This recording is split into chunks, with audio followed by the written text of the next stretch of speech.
it is an amazing year for me, first of all. To be here, my heart warm. Yeah. You know, this year I am so proud to say that many times we celebrate becoming the citizen of other countries. And me get me blue book when they come a foreign. I get me papers.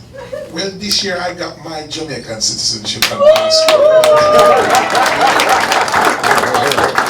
I want to tell you, it was such a proud moment, Egyptian. You know, some people come a foreign and get them American passport and they feel, I said, when I get my Jamaican passport and Nashville, Tennessee, me living, and I see that coming on the mail.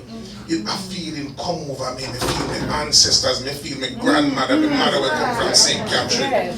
So Jamaicans, be proud and inspire those that are here in America that the Jamaican passport have just the same value. Let me tell you a quick situation. You go to South Africa, you don't need no visa. You don't have to pay no interest fee.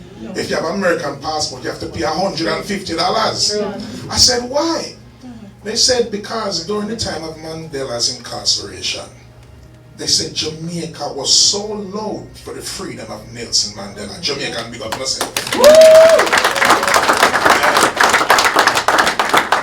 Unto the reason why we are here tonight, to the honorees, I am so proud to know that you are Jamaicans. It is, I feel, So you know, we not DJ alone and make fry fish and we have doctors and firefighters and we should feel proud. So I'm proud to be a Jamaican here tonight.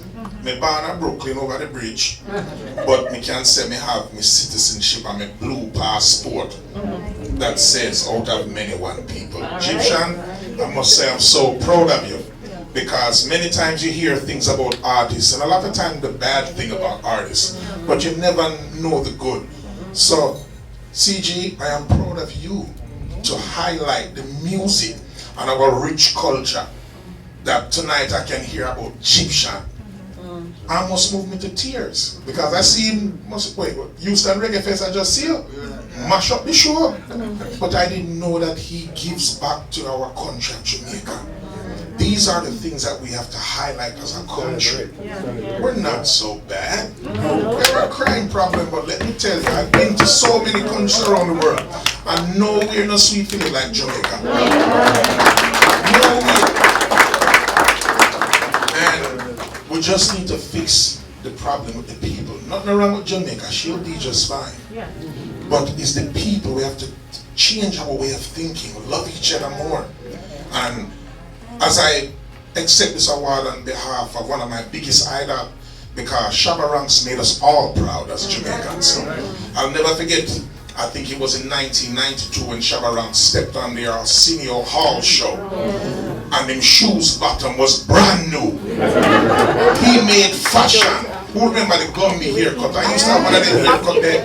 And he made that popular. He brought superstar, big up to Spection and Specialist and Babsy Grange that believed that superstars could come from Jamaica. Bob Marley was the first, but when Shabba Ranks took dance out to heights that we didn't know, and music that farm in the ghetto, in our place that they called dancehall. Reggae music used to play and ska, but it became a genre.